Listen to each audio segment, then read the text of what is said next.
Assalamualaikum warahmatullahi wabarakatuh. Hamdan syukrulillah, amma ba'du. Yang terhormat Ibu Umi Hartati selaku dosen pengampu mata kuliah Sejarah Asia Timur dan kawan-kawanku yang saya banggakan. Izin memperkenalkan diri, nama saya Arif Miftahudin, NPM 20220018. Adapun saya dari kelompok 7 dan pada kesempatan kali ini saya akan membahas materi seputar zaman Jepang kuno.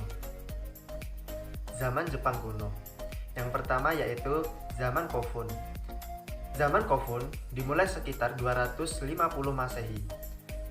Zaman ini berasal dari tradisi orang zaman itu yang membentuk suatu gundukan makam atau yang disebut dengan tumulus yang dinamakan Kofun. Pada zaman ini sudah bertempat negara-negara militer yang kukuh dengan klan-klan berpengaruh sebagai penguasa. Suatu di antaranya bertempat penguasa negara Yamato yang dominan dan berpusat di provinsi Yamato dan provinsi Kawachi. Penguasa negara Yamato berjalan dari 100 tahun ketiga hingga masa 100 tahun ke-7. Dan yaitu garis keturunan Kekaisaran Jepang, penguasa negara Yamato yang berusaha atas klan-klan lain dan mendapat lahan-lahan pertanian mempertahankan pengaruh yang kukuh di Jepang, bidang barat. Jepang mulai memberikan utusan Kekaisaran Cina pada 100 tahun kelima. Dalam dokumen sejarah Cina ditulis tentang penguasa negara yang memiliki 5 raja. Sistem pemerintahan memenuhi model Cina yang menerapkan sistem administrasi terpusat. Sistem kekaisaran juga mengambil model dari Cina. Dan masyarakat dibagi menjadi strata berdasarkan profesi.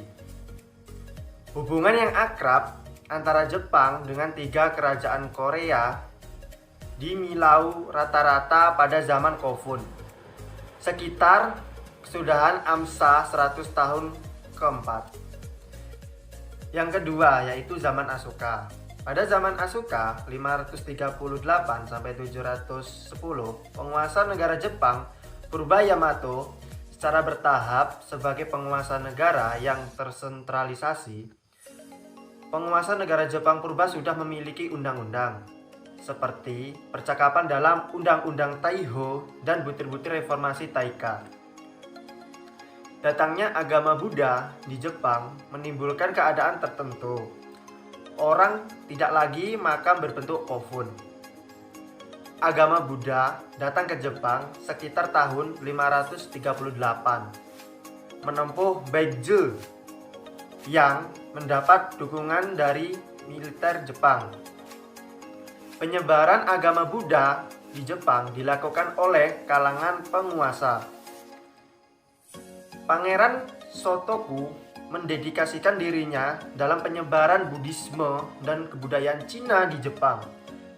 17 pasal yang membawa perdamaian Jepang.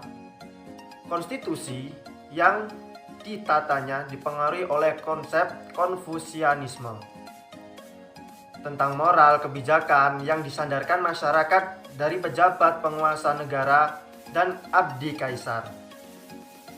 Dalam sepucuk surat diberikan duta Kekaisaran Jepang, Kekaisaran Cina pada tahun 607 ditulis kata-kata Kaisar penguasa negara matahari terbit atau yang disebut dengan Jepang memberikan surat kepada Kaisar di penguasa negara matahari terbenam yaitu yang disebut dengan Cina.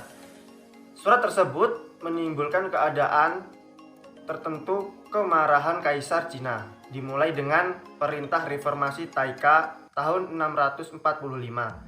Jepang bertambah aktif mengadopsi praktik-praktik cara mengadakan sesuatu budi Cina, melakukan reorganisasi pemerintah, serta menata undang-undang pidana atau yang disebut dengan Ritsuryo dengan mengikuti struktur administrasi Cina pada waktu itu.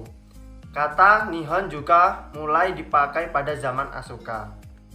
Demikianlah yang dapat saya sampaikan. Semoga bermanfaat dan menambah wawasan bagi kita semua. Kurang dan lebihnya saya mohon maaf. Saya akhiri. Billahi fisabilil haq fastabiqul khairat. Assalamualaikum warahmatullahi wabarakatuh.